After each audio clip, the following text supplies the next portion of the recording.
If you look at affordability, which they campaigned on, they lied because they talked about, oh, prices are up. No, prices are down under the Trump administration, and they're down substantially. We did a great job on groceries and affordability. The only problem is the fake news. You people don't want to report it. They said, oh, I don't want to talk about affordability. The reason I don't want to talk about affordability is because everybody knows that it's far less expensive under Trump than it was under Sleepy Joe Biden. But the numbers don't lie. Grocery prices are not lower. They are up since August and up since Trump's inauguration. And compared to last September, cost of food has increased 2.7%. What's up, everybody? Major Retired Richard Ojeda here. And on what BS planet and in what friggin' delusional universe does Donald Trump actually live in? In his failing mind, the golden age is here. He's ushering it in for himself and all of his billionaire buddies with great Gatsby parties, taxpayer-funded vacations for Republicans in Congress, with red herrings and Argentinian beef trim for the rest of us. How about specific groceries like coffee, which many people are into saying, meat, baked goods, fruits, vegetables, they all cost more. The truth is that Americans are hurting, and it's disgusting that you would have the President of the United States fighting a lawsuit that says you have to feed poor Americans. Families can't afford food. Mothers are searching bare shelves for baby formula. The cost of everything keeps climbing while wages stay flat, and people are getting fired. Food banks are packed with lines wrapped around the block. But they pretend those lines don't exist because the MAGA crowd in them aren't wearing their little red hats anymore. The cost of living is astronomical under Trump, and Abby Phillips brought the receipts. Maybe Trump's thinking in downplaying these grocery prices is that Americans aren't feeling it. Well, that is not true either. A recent poll found 62% of Americans say that the cost of food is going up, while only 7% say that it is going down. In Donald Trump's mind, this is the golden age. But for regular Americans, it's anything but. Last week, Donald Trump and the Republicans got their asses handed to them on a silver platter. They were swept away in a blue tsunami, a wave that sent a clear message. The American people are sick and tired of the lies. They're sick and tired of struggling to make ends meet while these clowns keep making it worse. Grocery prices are higher. Healthcare prices are higher. Everything is astronomical and going crazy. Poor people are suffering, but the rich don't notice. We've taken snapshots of snapshots in time of where the economy is. And then, what happens is there is hysteria over some of these things, right? And you have folks that are overreacting to some of these things, and a reaction to it, that quite frankly isn't justified. What do you think people are overreacting? So I think, look, if inflation is coming down, which it has come down. The average inflation rate has come down. Prices have not come down. Hold on a second. Yeah. But average inflation rate has come down. The point on the inflation piece, as it relates to Trump, is that inflation was trending downward, and now it's trending back up. That is part of the problem. That yes, inflation is lower than it was, during the peak of inflation, but the trajectory is the wrong trajectory. That's the problem for this economy. The divide between rich and poor has never been greater. Hell, even Marjorie Taylor Greene is turning on Donald Trump because her own constituents have had enough. And the Republicans have been scrambling ever since the shellacking they took on election night. Trump's out here telling the news channels that Americans aren't suffering. But what would this bloated buffoon know about food insecurity or health care? Because he has the best of both. He has never pumped gas a day in his life. He doesn't buy groceries. He wouldn't know what a gallon of milk costs if you printed it on the price of a Big Mac.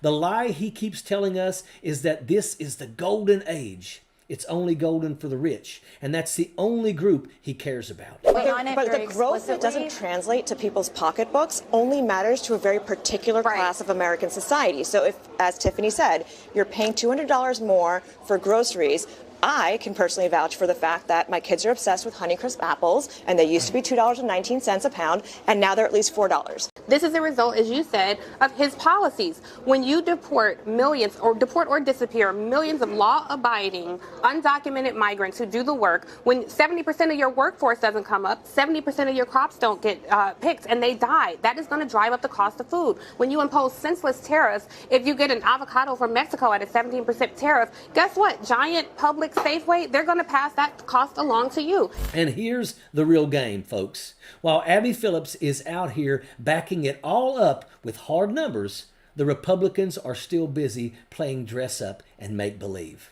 out on paid vacation while the United States of America burns. They want to make life painful for the American people and then blame it all on the Democrats. And that pain, it's not just hitting blue states or blue voters. It's hitting everybody, especially the hardest hit red states, the one most dependent on SNAP and healthcare assistance. They're pitting poor people against poor people, the folks who depend on food benefits against the folks who depend on health care, setting them up to fight each other over instead of fighting the real enemy, the corrupt billionaires and the politicians that are doing their bidding. That's how they operate: divide, distract, and deceive. They're trying to gaslight America into blaming the Democrats for their own cruelty. They want the Democrats to slash benefits, gut health care, and hand out more tax breaks for the rich. And when Democrats refuse to play along, Republicans throw a tantrum. They take a taxpayer-funded vacation while Democrats show up and try to pass bills to reopen the government and extend the Affordable Care Act subsidies for yet another year. This is their line in the sand: starve Americans, force Democrats to give up the American people's health care, then blame the chaos on them. And the second Democrats should ever give in, Republicans will turn around and say, "See, the Democrats did it." That's their whole strategy. Political arson. The Republicans start the fire and then blame the firefighter for not showing up, even though they never called 911.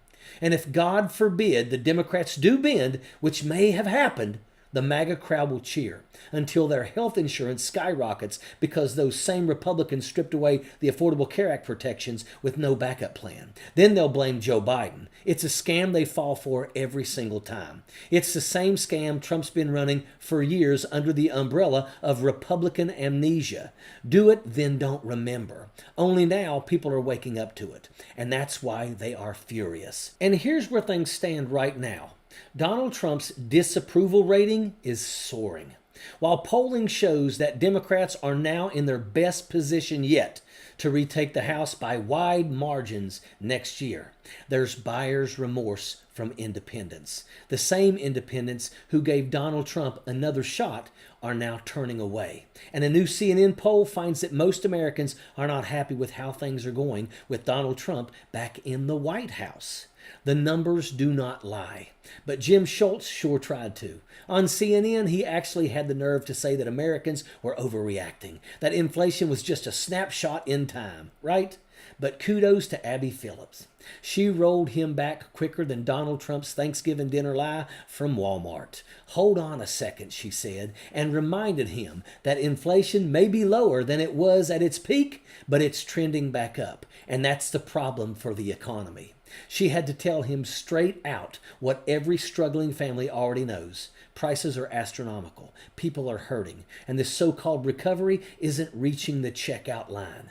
Once again, it's the American people who wind up getting the shit sandwich. It's not the rich going without food, it's the poor.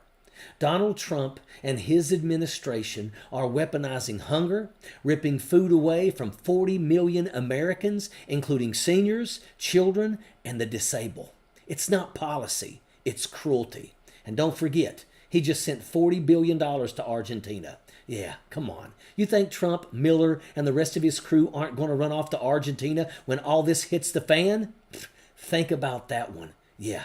And while this bloated orange turd hides in his ballroom, his little mouthpieces like Jim Schultz and Mike Johnson are out here gaslighting the American people, pretending that nobody's hurting. We have to be thankful for people like Abby Phillips, who come armed with facts and receipts. And for every journalist, worker, and teacher out there still trolling the line for the American people, keeping this country running while the rich are draining it dry, because you think about this. The only reason they've been keeping the government closed is to protect the Epstein files. And you know why? Because it's not just Donald Trump that's going to go down, flushed straight through the crapper. It's all his billionaire buddies, the same ones funding Republican campaigns. None of these billionaires are good people. If they were, they'd be doing everything in their power right now to stock up every friggin' food bank in the country. Every single one of them could do it by themselves, but they don't. They could, but they don't. Because they don't give a shit about you or your family. And they want you, the American people, to agree, to gaslight the Democrats into cutting your health care while giving themselves more and more, because their greed is never fulfilled. And that's what this all boils down to, folks. They're trying to gaslight America into having the Democrats cut away people's health care and send more money to the billionaires. And people are finally seeing through all of this. And eventually, folks, that poison that they've been dishing out is going to turn every single one of them. And just like in the Nuremberg trials, that I was just following orders excuse, it's not going to be enough. And that's a fact. Sappers clear the way, airborne all the way.